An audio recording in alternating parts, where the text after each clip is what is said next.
सच्चिदानंद सद्गुरु साईनाथ महाराज की जय। ओम साई राम। मित्रों, आज का ब्लॉग आप सभी हमारे साईं परिवार के लिए विशेष लाभकारी और कल्याणकारी है, क्योंकि आज के ब्लॉग में हम अपने साईं परिवार के लिए महाशिवरात्रि का बहुत ही विशेष और अचूक उपाय लेकर के आए हैं, जिसके माध्यम से आपके घर परिवार की रोग दोष कलेश विकार तो दूर ही होगा, आपके घर परिवार का दुर्भाग्य भी दूर होगा। आपके घर में जो भीषण बाधाएं आ रही हैं वह समाप्त होंगी। आपका कार्य जो बनते बनते बिगड़ रहा है वह कार्य आपका सफल होगा और समस्त क्षेत्रों में आपको सफलता मिलेगी, क्योंकि महाशिवरात्रि जो अब की बार पड़ रहा है यह शनि प्रदोष के दिन पड़ रहा है और प्रदोष व्रत भगवान भोलेनाथ और मां पार्वती के लिए ही किया जाता है।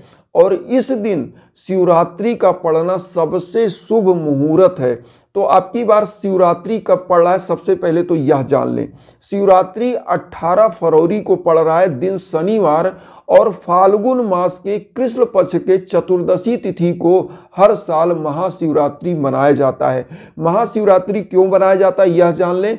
महाशिवरात्रि भगवान भोलेनाथ और मां पार्वती के विवाह के रूप में यह मनाया जाता है। शिव तत्व और पार्वती तत्व का जो मिलन हुआ था, शिव तत्व और पार्वती तत्व का जो मिलन हुआ था, इस दिन अगर इस विधि से पूजन किया जाए तो आपके घर के भीषण बाधाएं, आपके घर के परिवार के समस्त लोगों के दुर्भाग्य की बाधाएं समाप्त होती हैं और हर कार्य में आपको सफलता प्राप्त होती है। तो आपको क्या करना है महाशिवरात्रि के दिन। महाशिवरात्रि के दिन वैसे तो देखिए, महाशिवरात्रि जैसा मैंने बताया 18 फरवरी दिन शनिवार को पड़ रहा है और इस दिन प्रदोष व्रत भी है।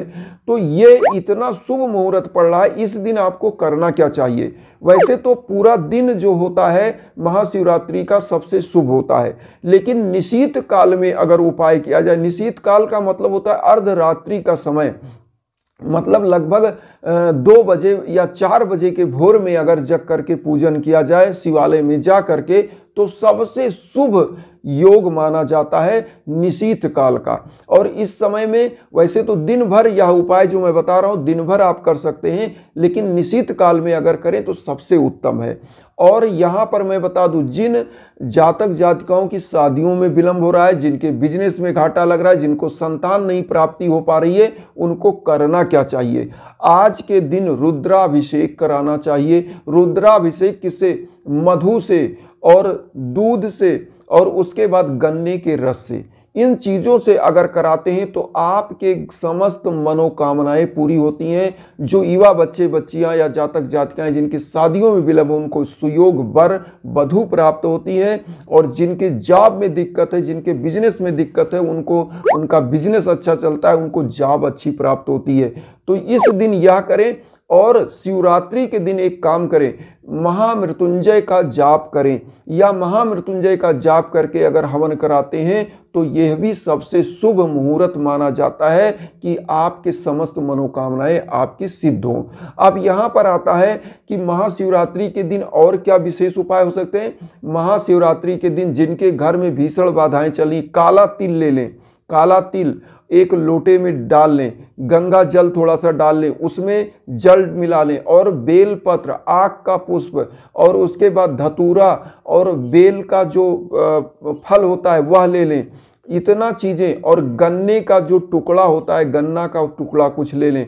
यह चीज भगवान भोलेनाथ के शिवलिंग पर अर्पित करने के पहले क्या करना है कि पहले केसर युक्त जल चढ़ाएं, भगवान भोलेनाथ के अभिषेक कराएं और उसके बाद यह सब चीजों को लगा करके और केसर का ही चंदन लगाएं, भगवान भोलेनाथ को वही चंदन खुद लगाएं और एक अखंड ज्योति प्रज्वलित कर दें। ऐसी मान्यता है कि मां पार्वती और भोलेनाथ अति प्रसन्न होते हैं और आपके घर परिवार को धन धान्य से परिपूर्ण कर देते हैं। तो अब की बार जो शिवरात्रि है इस दिन यह उपाय करें और लास्ट में आप क्या करें, केसर डालकर खीर बनाकर कुछ गरीबों दीन दुखियों में बांट दें। ऐसा करने से आपके घर परिवार की दुख दरिद्रता निर्धनता समाप्त होती है, आपका घर परिवार निरंतर आगे बढ़ता है। और अगर दाम्पत्य जीवन में कष्ट है तो इस दिन करें क्या? भोलेनाथ और मां पार्वती के सम्मुख सुहाग की कुछ वस्तुएं जैसे चूड़ी, बिंदी, सिंदूर, साड़ी, मतलब जितने चीजें सुहाग की चीजें होती हैं वह चढ़ा करके किसी गरीब सुहागन महिला को अगर दान कर दिया जाए तो दाम्पत्य जीवन की भी बाधाएं समाप्त होती हैं।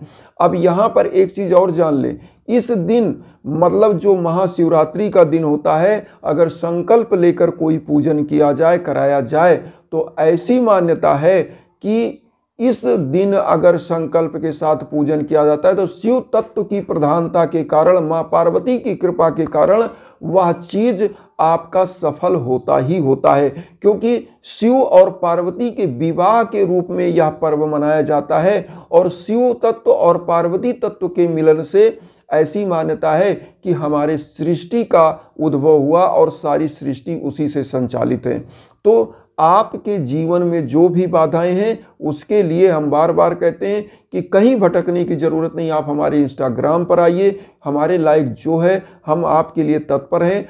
आपके लिए जो भी यज्ञ, याजन, हवन, पूजन आप चाहते हैं वह होगा।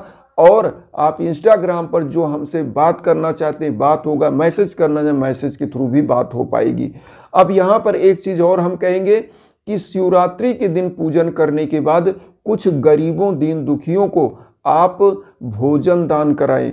इस दिन उनको फलाहार कराएं, जो व्रत रहे उनको फलाहार कराएं।